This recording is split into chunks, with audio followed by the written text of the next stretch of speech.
Magandang araw mga kaambot, maligayang pagbabalik dito sa hardin natin sa opisina. Kita nyo naman itong kamyas, hindi po aking tanim yan, pero tanim yan dito sa opisina at pwede yung manguha dito kapag meron at available. At minsan at kadalasan ito ay nalalaglag lang at nasasayang dito. Hindi naman nabubuo ang kanyang similya, hindi naman nagkaroon ng ibang tubo.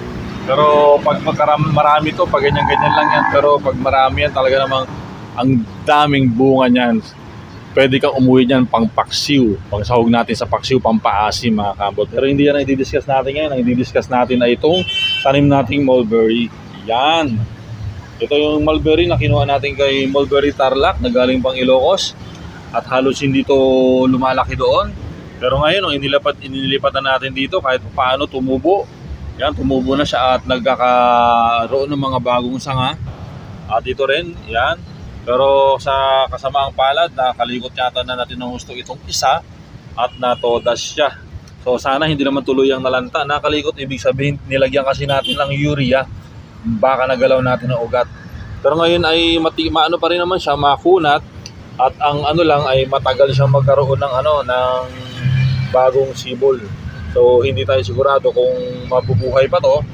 Pero hopefully mabuhay sana siya, kasi itong isang kinuha natin na mga mulberry yon at ito mga sibol na to ng mulberry ay galing yan sa Facebook.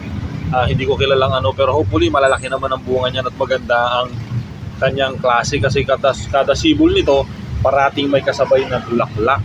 Yan, kung mapapansin nyo itong ang liit nito, yan may bulaklak agad siyang kasama. Talagang bulaklakin siya, pero nung ipinakita naman sa akin, pulis ang may-ari nito nung ipinakita sa akin ay napakaganda ng kanyang bulaklak. Hindi lang bulaklak mga kaambot ang maganda, pati pala bunga. Pero hindi ko pa talaga na-attain yung bunga na malaki ng Oysterke mulberry na to kasi siguro maliit pa yung puno at saka hindi pa nakakuha ng ganong sustansya kaya hindi siya pamalaki. Pero sa klase niya nakita ko ay hindi talaga siya mabalahibo.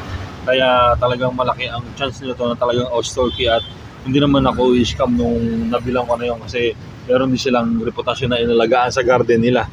May garden silang family kaya tingin ko naman ay sigurado ito. Yan. Nakikita nyo, ito yung mga tanim natin, na ito yung inano natin nung nakaraan, tawag doon, minarkot natin, pinaugatan natin. At ito na siya at nakabuhay tayo kahit pa paano. Mga ilang piraso dito, 6. So, at sa awa ng Diyos na buhay ng 7 pala. Sa awa ng Diyos na buhay naman natin yung 6. Yan, ito siya. Okay. At silipin natin yung iba natin ginawa dito. Yun, mga kaambot. Tingnan natin. At ito, nilagyan na kaagad natin, Ito yung pinakauna natin puno dito. Ito yung binuli natin sa Facebook. Yan. Medyo may halaga rin yan. At ito, yung batch kasi na yun na tinanim natin doon, hindi maganda ang pagkakaugat kasi ang ginawa ko ay ginalaw-galaw ko ito nung nakaraan na iinip ako. Ilang buwan na hindi pa siya nag-uugat masyado kaya nung tinanggal natin, karampot na ugat at yung iba ay wala pang ugat. Kaya ang ginawa natin doon, halos 3 linggo rin siyang nasa lilim. Noong mga nakaraang linggo lang natin yan, inilipat sa initan. So ito ngayon, hopefully, at maganda ang pagkakagawa natin dito at nilagyan natin ng additional na dito, tali para hindi siya magalaw. Hindi natin magalaw. Ito pala ay kumalas na, nakalasan tong isa, lalagyan ko ulit ito maya-maya. Kasi sa init, kahit tag-ulan ay umiinit pa rin naman. So mulutong siya, natatanggal. Kaya lalagyan natin yan mga kaambot. Kaya kung mapapansin nyo, ang ganda ng sibol niya, ang laki na.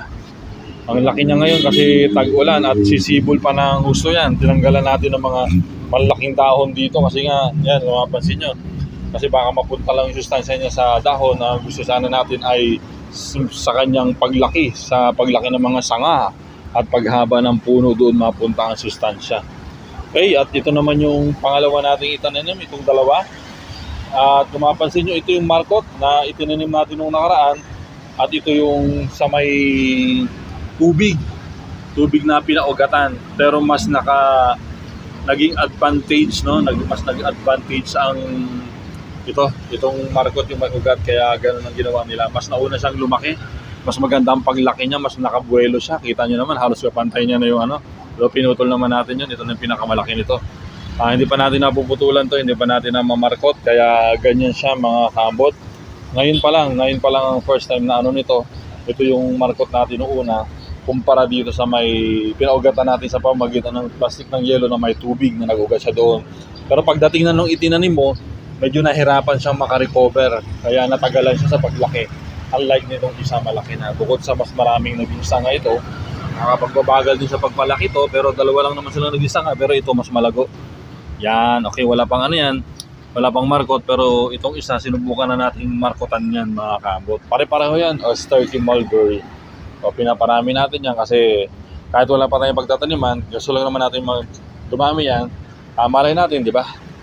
Makapanalo tayo at pagpalain tayo at magkaroon tayo ng malawak na taniman ng mulberry. Hindi natin alam, basta i-ready lang natin ating pananim para sa darating na biyaya sa atin mga kampot. Yan ang natutunan natin sa buhay. Okay, at itong isa naman ng mga kampot ay ito yung isang minarkot natin pero ididirekta natin agad itinanim. Hindi natin inilagay sa lilim. Kaya nangyari dito, nalantuta ito. Mataas pero namatay yung sa ibabaw niya at yung sa lower part na lang ang nabuhay. Kaya ngayon, bansot pa rin siya pero kung mapapansin nyo, maliit lang siya pero kung mapapansin nyo ay malaki na yung ito yung pinakapuno niya. At ito pala nagpaugat tayo dito. Isa yun dun sa mga pinaugatan natin. Pero mababa lang yung pinaka-upper talaga niya, hindi nabuhay.